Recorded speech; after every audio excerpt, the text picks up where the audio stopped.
Bem-vindos. Eu sou a professora Elza Nefa e estou aqui apresentando para vocês a videoaula titulada O que é cultura?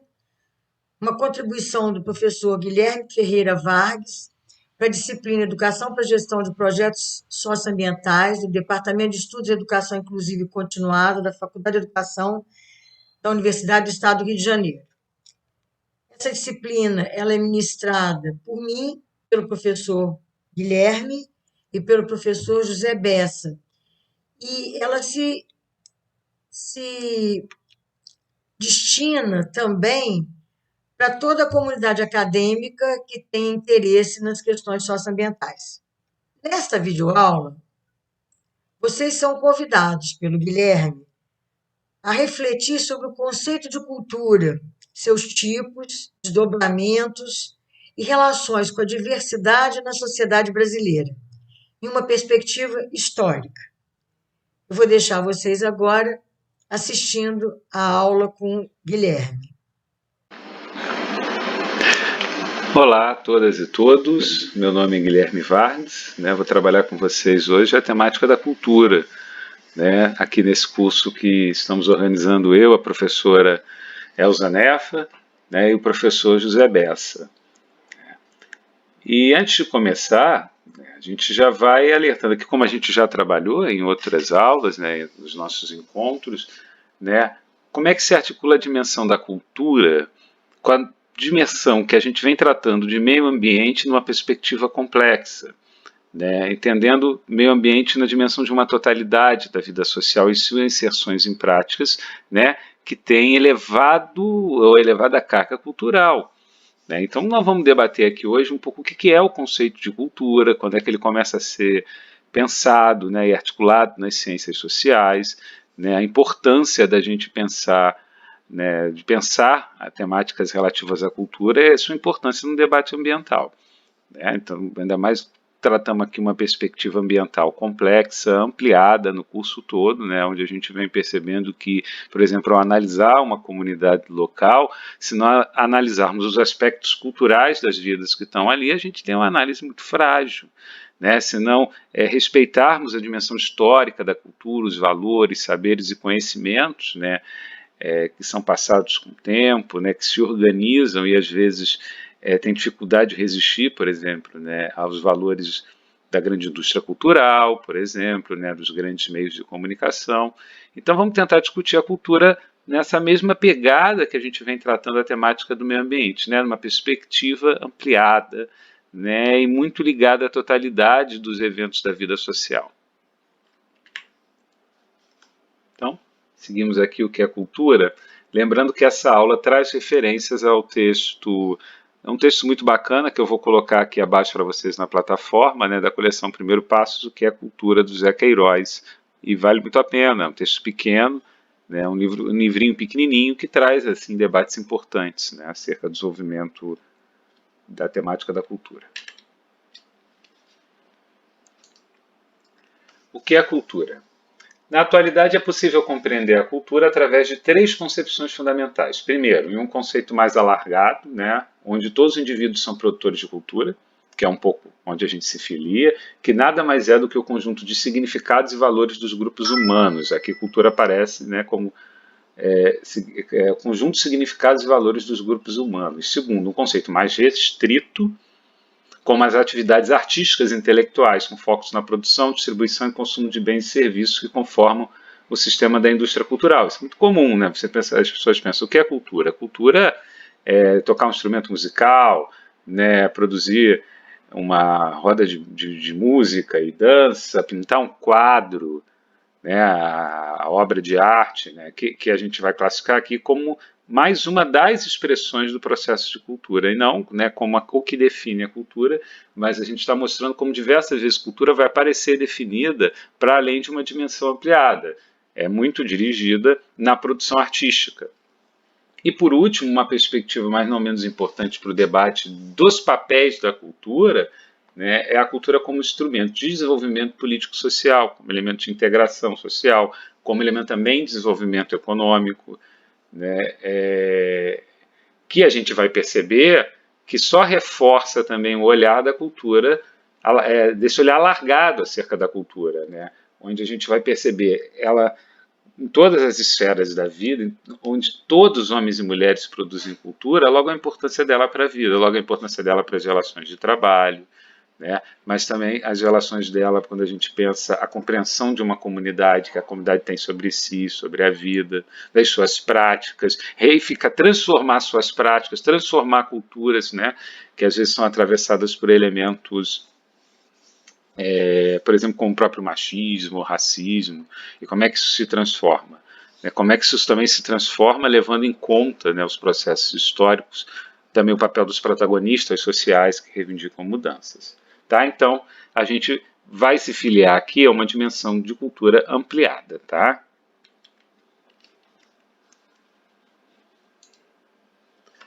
Cultura e diversidade. Cultura e diversidade, aqui a gente remete a essa página que é o século XIX, por quê? Porque é quando começa a se contextualizar um conceito de cultura no pensamento social. A gente vai ver aqui que você vai ter, vamos falar aqui dos dois processos, né, que primeiro, numa perspectiva muito casada, né, com um período de efervescência científica, né, calcado nos elementos do positivismo, da dimensão de evolução. Então, se você tem a evolução das espécies, você também tem um nível de evolução do parâmetro cultural. E aí vão começar a definir o que é mais evoluído e o que não é evoluído. Normalmente o que é mais evoluído sou eu, o outro é o menos evoluído. Né? É uma dimensão eurocêntrica que vai surgir ali muita força na Europa, positivista, né, onde vai elencar a Europa como a sociedade mais evoluída e as outras como as sociedades de barbárie, primitivas. Né?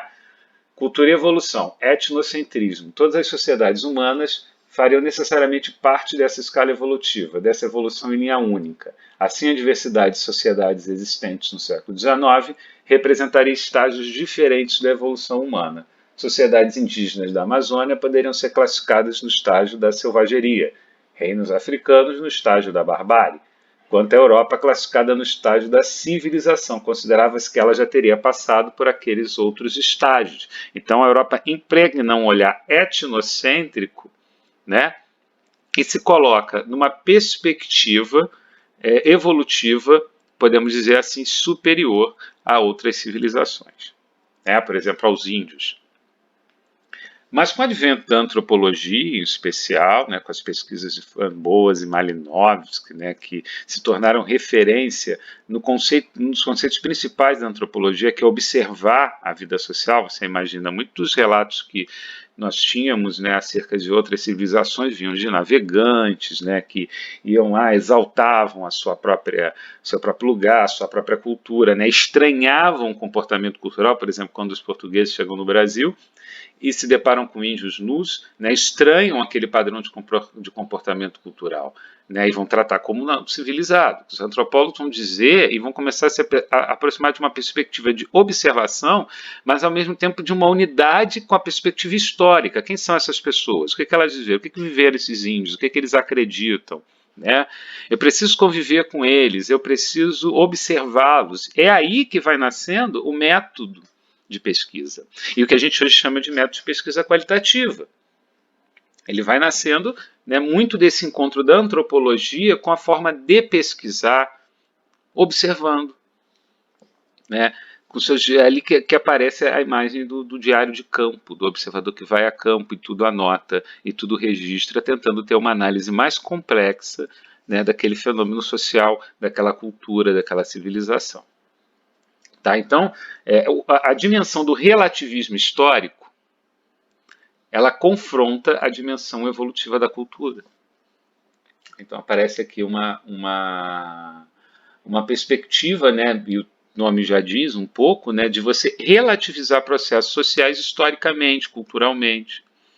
Né? A diferença, mas não há superioridade, né? Por exemplo, nos saberes culturais dos índios, medicinais, né? A gente trata muitas vezes como um saber primitivo, como se o nosso tivesse toda a certeza, e cada vez mais a gente vai rediscutindo a integração, como a gente vem discutindo aqui no curso, né? De homens e mulheres com a natureza, com a vida, de se entender como um sistema só. Né? Isso está muito mais perto dos índios do que das sociedades de capitalismo avançado. Cultura popular e cultura erudita, desigualdade de poder. Aqui a gente vai falar um pouco sobre a cultura, né? Uma cultura de elites, né? E uma cultura mais organizada no povo. Ela se desenvolve a partir da polarização entre o erudito e o popular, a qual transfere para a dimensão cultural a oposição entre os interesses das classes sociais na vida da sociedade. Assim como a existência das classes dominadas denuncia as desigualdades sociais e a necessidade de superá-las. Né? Sua cultura pode ser vista como possuidora de um conteúdo transformador. Da mesma forma como a cultura erudita é desde sempre associada com as classes dominantes, sua expansão pode ser vista como colonizadora. Logo, se nota que a polarização entre cultura popular e cultura erudita pode levar a conclusões complicadas. Né? E ele já vai sinalizando aqui no texto do que é a cultura, um tema que para a gente é importante. Olha só, a cultura popular é sempre transformadora, porque vem do povo, e a cultura de elite é sempre colonizadora, porque vem da elite. Então, ele já.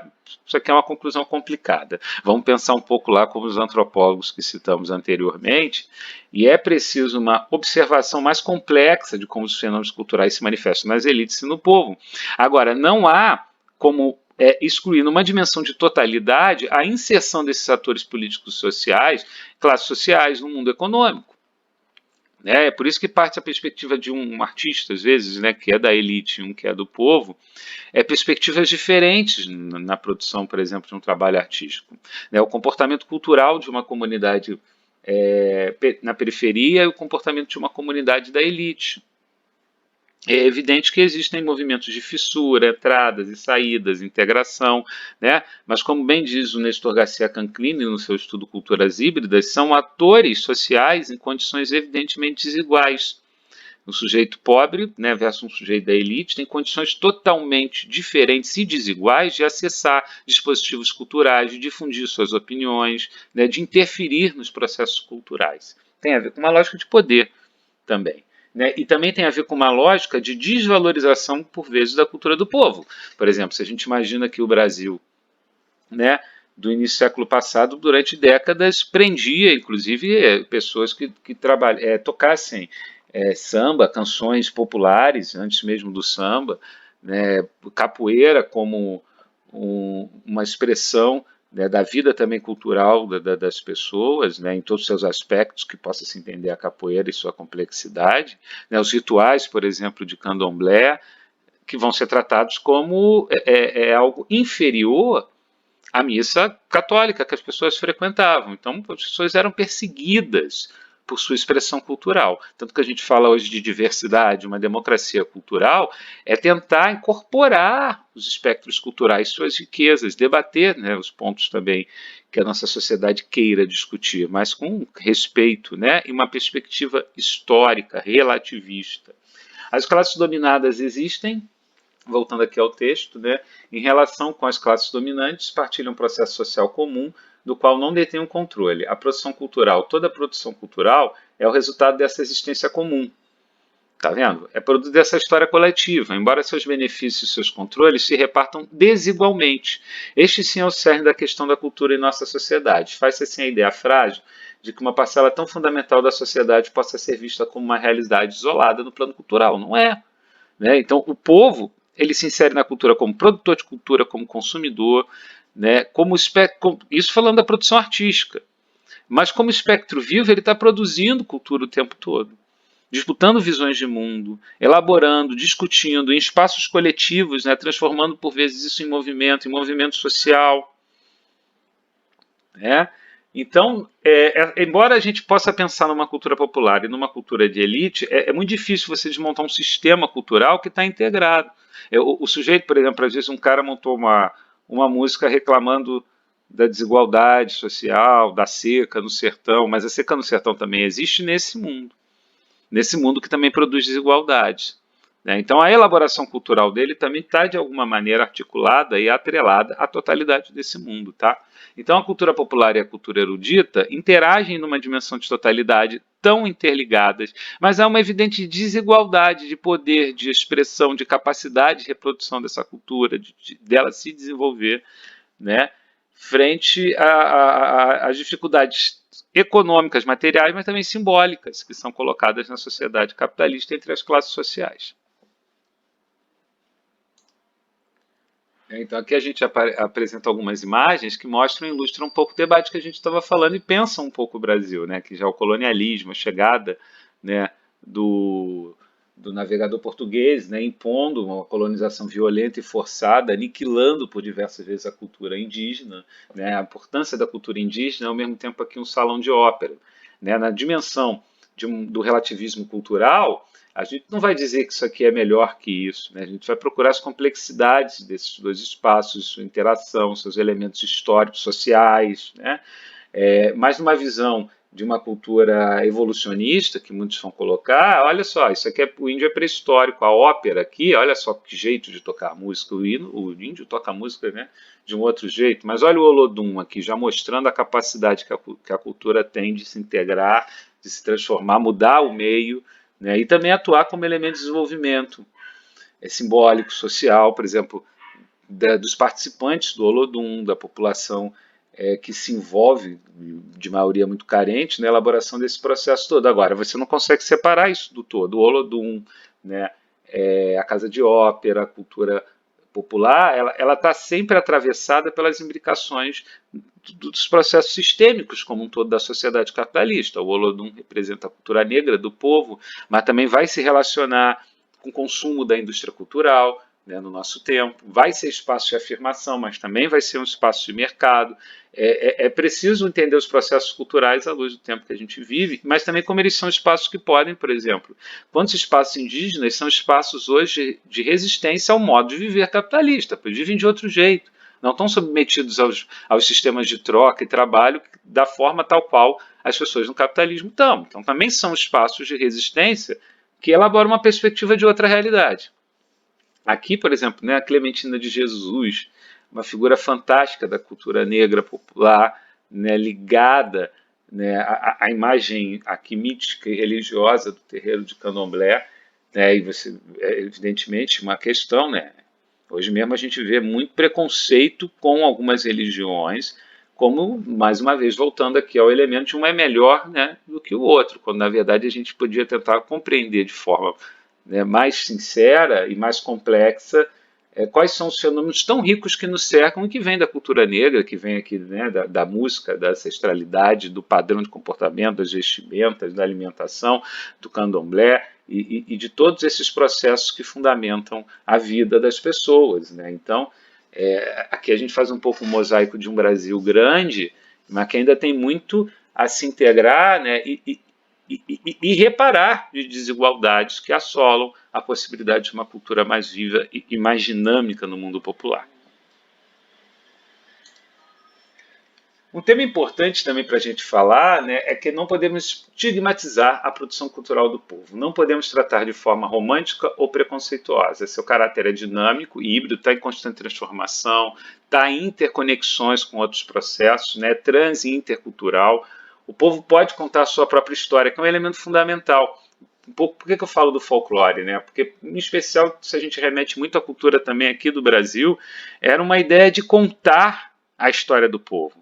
E hoje a gente quer um pouco que o povo conte a sua história. O folclore, por diversas vezes, estigmatiza processos culturais, porque diversas vezes ele não traz em si a dimensão do relativismo, ele é etnocêntrico, né? Diversas vezes ele tem um olhar preconceituoso e uma perspectiva museológica já muito ultrapassada né, da mera exposição, do mero contar dos fatos como os fatos podem ser contados, né?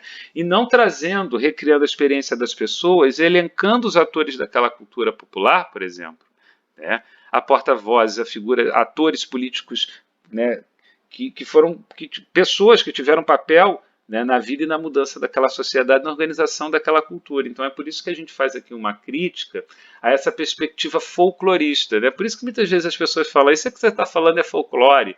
É exatamente por associar o folclore com uma certa história, né, e não com H maiúsculo, né, de um processo social, mas que desconsidera, tal como a gente já falou ali nas pesquisas antropológicas, né, toda a complexidade, inclusive, das ferramentas de pesquisa que a gente tem, de pesquisa qualitativa, de observação, de análise histórica, de análise de arquivo, né, da museologia, no que trata o papel hoje dos museus cada vez mais dinâmicos, vivos, históricos e interativos, né, Então, o que nós estamos querendo colocar aqui é que não podemos estigmatizar a produção cultural do povo, né, e tratá-la ela como algo pejorativo, ou ver nela sempre um elemento de transformação, nem sempre. Às vezes você vai perceber na cultura do povo uma certa adequação, um jogo com a sociedade capitalista, um jogo com a sociedade de mercado e outros elementos de fissura, de ruptura com o modo de viver. E elementos também de valorização simbólica do povo na cidade. Se a gente imagina, o samba teve um papel no Rio de Janeiro também de mostrar lá na década de 30, junto com o Pacto Cultural do Estado Novo, né, que passou a valorizar as coisas brasileiras de alguma maneira, né, mas assim, com essa perspectiva do folclore, que era o que tinha o Estado Novo, né, valorizava, mas valorizava com a perspectiva do folclore, o que gera uma mudança se a gente pensa a Primeira República, absurdamente preconceituosa, calcada em teorias raciais, então muito racista, né, e que tinha uma visão embranquecedora e higienista do Brasil, né, de expulsar, seja de controle dos segmentos, né, pobres, né, mas de embranquecimento da população, uma coisa horrível, né, que na Primeira República, na era Vargas, você tem essa valorização do tipo nacional, mas num olhar de folclore. Né? Nós vamos contar a história do povo, a grande exaltação dos heróis nacionais e tudo mais. É com muita também astúcia, interferência, luta social, movimentos sociais do povo, é que você vai tendo um pouco esse cenário que a gente tem hoje, que muita gente do povo consegue contar a sua história e que pesquisadores se debruçam sobre esses temas com muito mais complexidade. Cultura e sociedade. Assim, tanto no estudo de culturas de sociedade diferentes quanto das formas culturais no interior de uma sociedade, mostrar que a diversidade existe não implica concluir que tudo é relativo. Apenas entender as realidades culturais no contexto da história de cada sociedade, né? Que é uma coisa que a gente já colocou. Olha uma perspectiva histórica, complexa, todos os temas que a gente está atravessando aqui no curso. Né? Nem tudo que é diverso é da mesma forma. Não há razão para querer imortalizar as facetas culturais que resultam da miséria e da opressão. Afinal, as culturas movem-se não apenas pelo que existe, mas também pelas possibilidades e projetos do que pode vir a existir, né? Que é um pouco do que a gente falava. Se tem uma sociedade racista, tu vai dizer, olha, mas é histórico cultural nosso ser racista. Então, tem que manter. Claro, é evidente que não. Há tudo em transformação.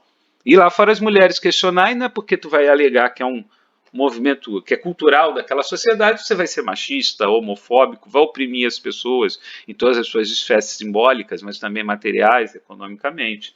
Né?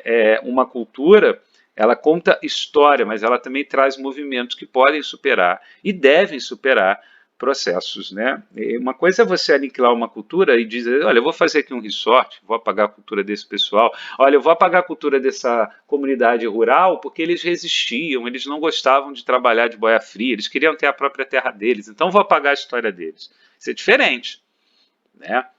É completamente diferente, por exemplo, de uma sociedade que é machista, por exemplo, discutir o fim da misoginia.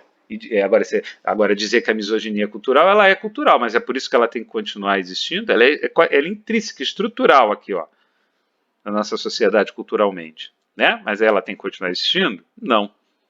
Né? E são as mulheres que responderam isso muito bem em nosso tempo. Agora eu vou trazer uma questãozinha aqui para vocês refletirem, né? E vou colocar também o texto de apoio na nossa plataforma. Existe democracia na cultura de nosso tempo? Existe uma relação desigual na produção de cultura, expressa no desigual acesso aos meios de produção e difusão da cultura. É um pouco o que a gente discutiu. Pensando cultura como toda a sua totalidade. Então, cultura também é produção de obra de arte, cultura também é informação, é diálogo, é espaços educativos. O que a gente percebe é que entre as classes sociais há um desigual. A relação de acesso é desigual, a relação de espaços de produção cultural e difusão cultural. Né? Você pode pegar, existem milhares e milhares de pessoas em comunidades carentes do Rio de Janeiro, e qual comunidade que é dono de uma rádio que toca na cidade inteira? Você tem um empresário, muito rico, dono daquela rádio que milhões de pessoas escutam, e ele lá tem a capacidade de difusão de informação, de difusão de cultura, de valores. Né? Então, o povo produz cultura, música, arte, expressão, né? Diversas simbologias do que é ser vivo, moda, expressões que estão no campo da arte, expressões que estão no campo simbólico da vida, da vestimenta, da roupa, da ideia, da afirmação de um modo de viver, por diversas vezes, como eu disse, tocando na questão econômica, né? Modo de viver, às vezes, com cooperativa, com solidariedade. mas você vai ter uma desigual capacidade de se expressar, de disputar isso na sociedade, fazer com que o seu valor cultural seja capaz de se estabelecer, por exemplo, como uma hegemonia cultural, como uma expressão cultural daquela sociedade. Né? As mulheres, por exemplo, para criticar o machismo, elas foram se organizar em movimentos sociais e disputar uma outra perspectiva. E aí engloba uma cultura, né, que erradica a dimensão do machismo. Mesma coisa o racismo. Quantas disputas através da arte, da música, da luta popular, né, do ato manifesto, da passeata fizeram os negros para seguir com o combate ao racismo no Brasil. Né? Por isso a gente discute cultura, democracia e mudança social. É por isso que as lutas pela universalização dos benefícios da cultura são, ao mesmo tempo, lutas contra as relações de dominação entre as sociedades contemporâneas e contra as desigualdades básicas das relações sociais no interior das sociedades. São lutas pela transformação da cultura. Elas se dão no contexto de muitas sociedades existentes, as quais estão cada vez mais interligadas pelos processos históricos que vivenciamos. Né? Então, nesse espaço, nesse ambiente cultural, a gente volta até lá no início, aquela perspectiva de entender a cultura, né, como um lugar de mudança social, é perceber que toda essa disputa pelo que entendemos da vida, essa disputa que é carregada de ideologia, de valores de concepção de mundo, né, entendendo aqui como a ideologia como uma concepção de como eu entendo a vida e o mundo,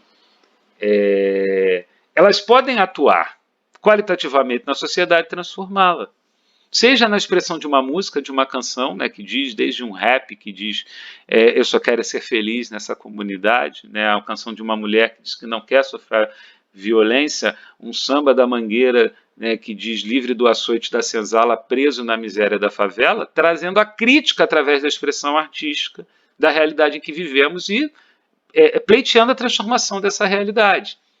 Essa crítica vai vir em várias esferas, como eu disse, na arte, nos movimentos sociais, pleiteando a transformação. Né? Então, cultura nessa esfera da produção artística, que é muito importante, né, porque a cultura engloba todos os fenômenos da sociedade, que a gente desvaloriza a produção, né, artística, mais simbólica, que é muito importante, né, ela se dá em processos de disputa desiguais, como a gente colocou, ela é capaz de transformar a sociedade, mas ela também é capaz de ser transformada pela sociedade capitalista. Por exemplo, a indústria cultural, né, que diversas vezes vai produzir tensões entre a cultura popular, entre a resposta da cultura do povo e os interesses do mercado. Uma gravadora pode dizer para um rapper, aqui tu não vai falar isso, porque isso é contra os interesses aqui da minha empresa, tá entendendo? Então, são esses atores em disputa e transformando mudanças na sociedade. Tá? Mais questões. Como instituições e movimentos sociais podem incrementar a diversidade cultural? Diversidade. Tal como estimular a democratização do acesso e da produção de cultura. Né? E aí a gente pode pensar essa complexidade da cultura, mas também a produção artística. Por que essa diversidade se alinha com a melhora da própria democracia? Né? Por que a diversidade melhora a qualidade da democracia? Como é que a cultura, como é que as expressões artísticas, como é que os movimentos culturais, sociais podem incrementar essa diversidade cultural brasileira e dizer, olha, ela é bacana, ela é firme, ela precisa ser praticada, estimulando a democratização, né, do acesso aos espaços onde eu discuto, vivo a minha educação permanente, né, produzo cultura. E por que isso melhora a qualidade dos processos democráticos, tá bom? Está aqui a referência do texto, né, o que é a cultura do Zé Luiz dos Santos.